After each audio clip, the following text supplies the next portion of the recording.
Good morning, everybody.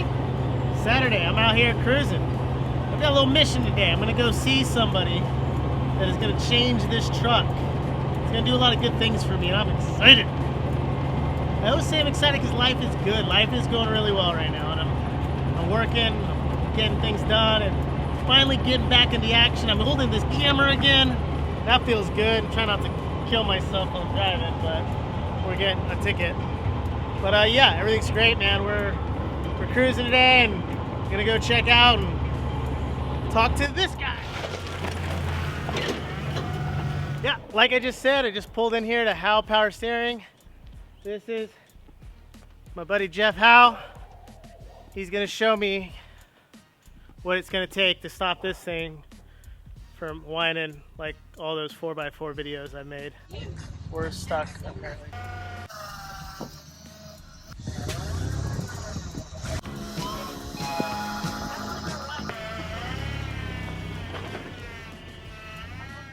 What's up, buddy? How we doing today? Doing good. So we're checking his Bronco out. This thing is so freaking sweet. Look at it. It's like what my Bronco will look like at some point. He got all excited about. He actually watched my channel too, which is like, I'm like nerding out over it, but because I got a Bronco. I got Bronco MVK, but he's jealous of my Bronco because it's green and his is white. Yeah. I'm just kidding.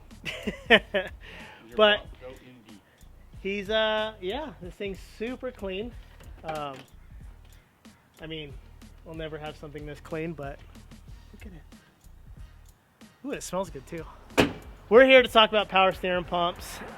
He noticed on my truck how bad it was and suggested I should probably try and use some help. His products. And so we're gonna see what it takes and if I can afford it to put fancy power steering, not stock Ford Ranger power steering on that truck. So we'll get the wine out of it. He's gonna get the wine out of it. Luckily I caught him here on a Saturday.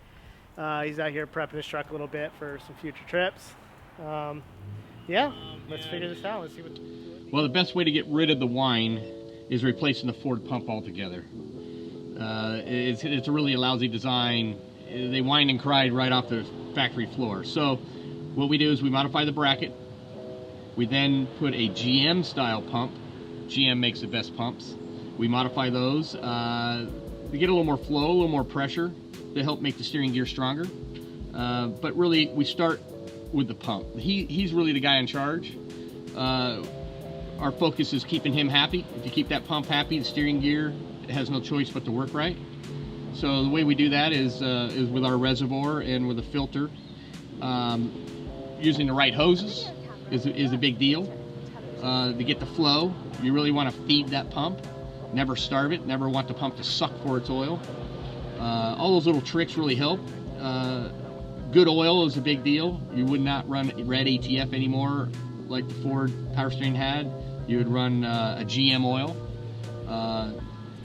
It doesn't fall apart, doesn't break down through all the abuse that we're putting these things through. But yeah, with this thing's been in here for 4 or 5 years, and really pretty much neglected it, and just go drive this thing, go to Mexico, and have fun. So my quick question on this is, when I go to the gas station and I just get whatever power steering pump they have and just top it off like every other trip, that's bad, right? That's bad. You want either an AC Delco power steering fluid from a Chevy dealer, or what we use in all the race cars is Swebco. It just doesn't fall apart when you're abusing this thing where the pump is telling the steering gear to be strong every bump you hit. That's what abuses the oil. Cool. So this is the pump down here. Yep. And we've modified the bracket where we've cut it and put this adapter bracket on here to allow this pump now to go into the stock Ford bracket. Then really it's a stock Ford pump, excuse me, steering gear that we've again modified more for flow, little things like that. Attack the nooks and crannies, get the fluid to flow easier. On this particular vehicle we didn't do ram assist. It wasn't going to beat it that hard. Just really wanted to use this vehicle more as a spectator vehicle, not really a free runner. Just to go to Mexico, have a good time, watch races. So then we've got up here, we've got the reservoir, and We have a filter that's on the bottom. The reason you would filter the oil is because all pumps make metal as they wear. That's what turns the oil black. We want to filter that. I don't want to keep sending that through this pump. Keeps the system clean. You know, you end up putting that Swebco oil, 10 bucks a quart, 3 quarts of oil, $30 of oil. Filter it, it'll last for years. Morning, with love. So we just checked out the pump under the truck, and right now, Jeff right here is going to show us what it takes to build HOWE Power Steering pumps. Come on in.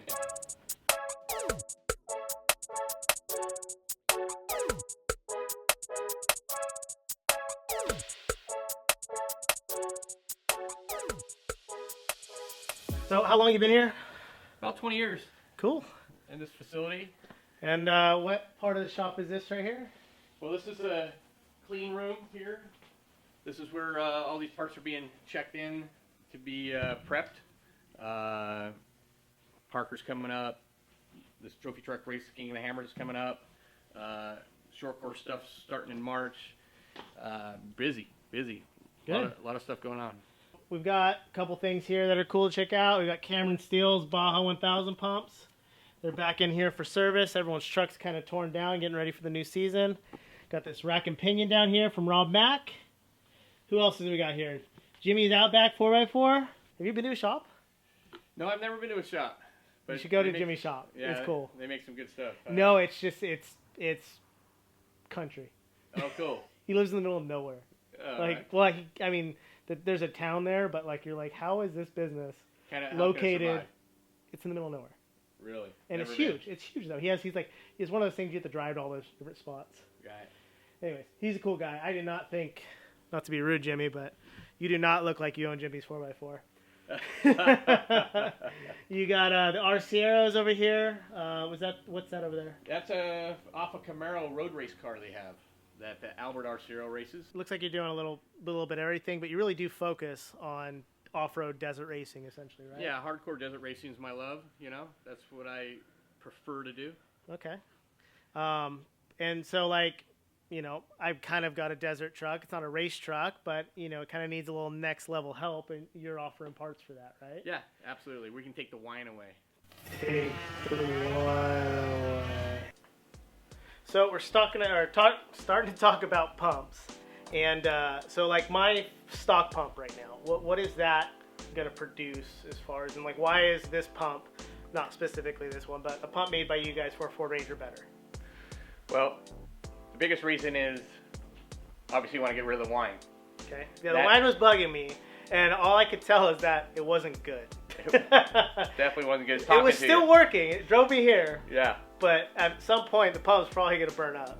And that's the biggest problem with those Ford pumps is they do whine. And but really what we're trying to do is produce a pump that has more flow, a little more pressure. That extra pressure makes the steering box stronger. The steering box doesn't know any different. It's relying on the pump to tell it what to do. Okay. So by allowing that to be a little stronger, then if you hit something that wants to rip the wheel out of your hand, we have a little more muscle. Mm-hmm. The flow that the pump will make versus what the stock pump made. Your stock pump, like at idle, is like just under 2 gallons a minute, and then by $4,000, she'll just make under 4. That's stock.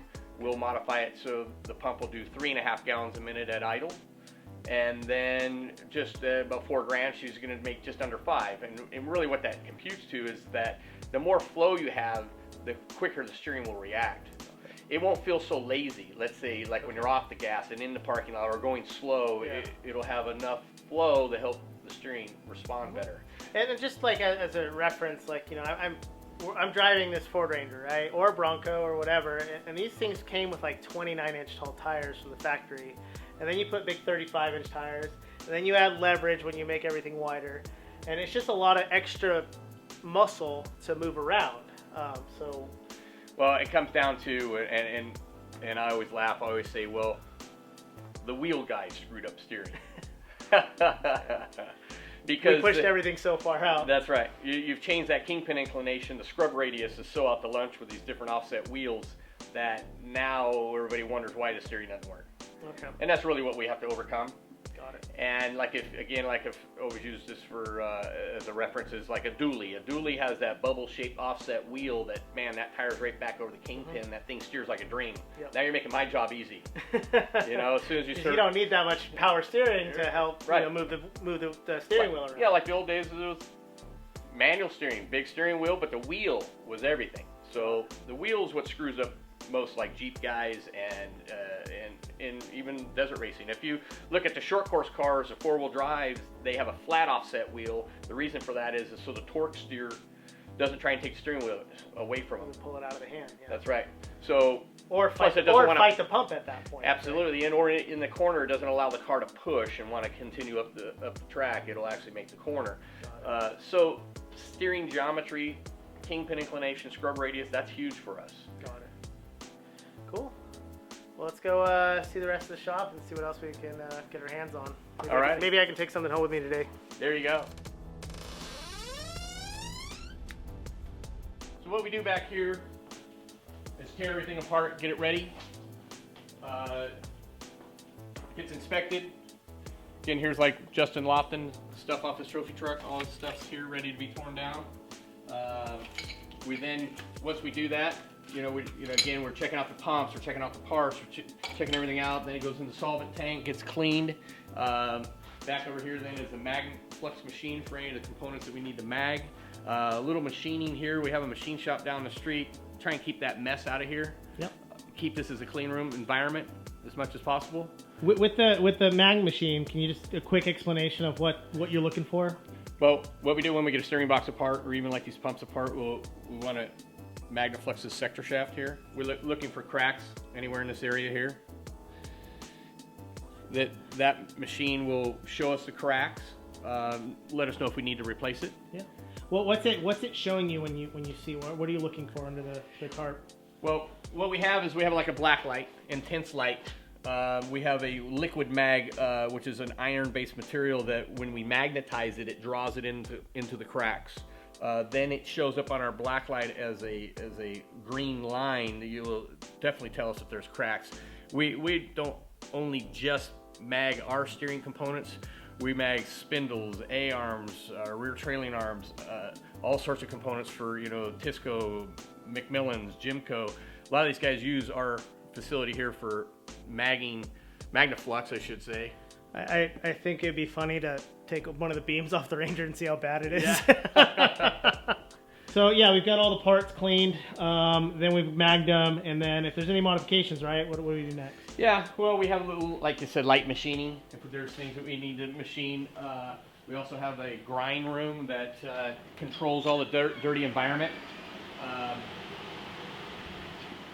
Downdraft table keeps everything clean. Again, we want to keep this as a clean room environment. Then the parts traveled back this way. Been disassembled, getting ready to be reassembled. Again, looking for things that might be broke. I guess that's a sand car that had a bad day.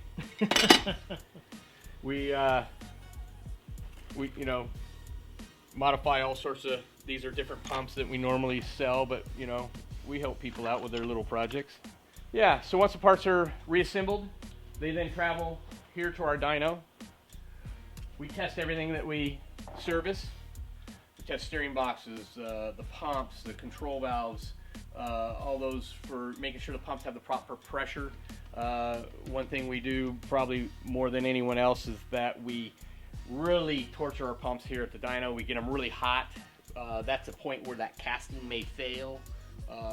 We want to make sure that it's making the proper pressure after it's gotten hot. The testing that we do. Then it travels into here, going towards shipping.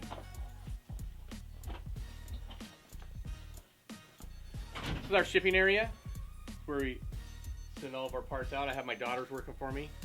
Great family business. It's a lot of fun. I enjoy working with them. They do a really good job. I know most of you guys talk to them on the phone, and they're a big piece of this company. Awesome. Looks like you got some new parts over here. Yeah, new parts. Which one do I need? Well, I got you some stuff right here. You can hold it out and to show you. Here's a pump that we were talking about that we want to use. on yours. Here's our little bracket that we're modifying, the Ford bracket, and allowing this to adapt this GM pump to your Ford. Our reservoir here with our filter. Filter's key, gotta have a filter. The other thing people do wrong is they use transmission coolers on their power steering, and you never want the pump to suck for its oil. So you really want more of a heat sink type cooler so there's no restriction in flow. And so what we've done, we've built our own coolers here. Again, they can take rocks. I've had, I don't know how many times I've had coolers fail on guys and say at the end of the Baja 1000, what happened to you guys? Oh, our steering, we had a problem. Well, what was it? Well, it comes down, it's a cooler. So I've made coolers you can throw rocks at. I like that. Never know what you're gonna need. That's right.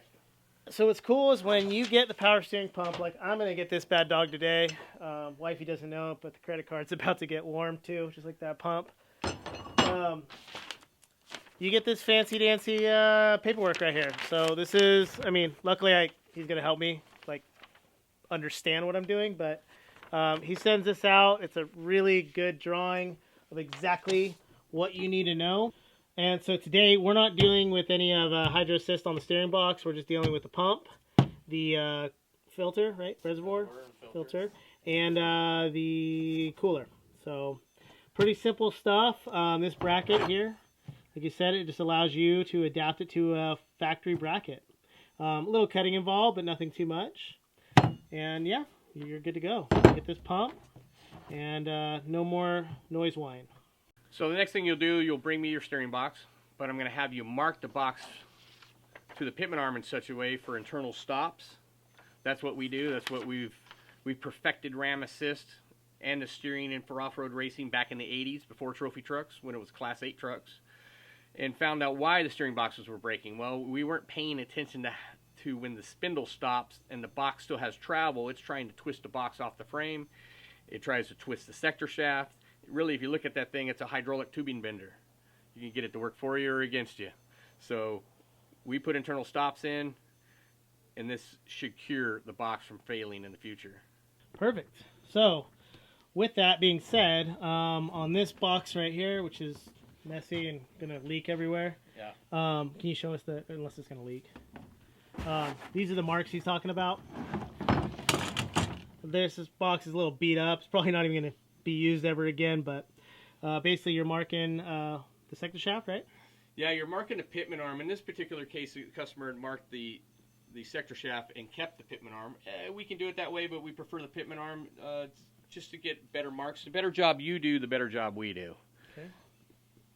Cool. So basically it looks like I got more work ahead of me, but I'll be able to rock crawl with no whine and a trusty power steering pump.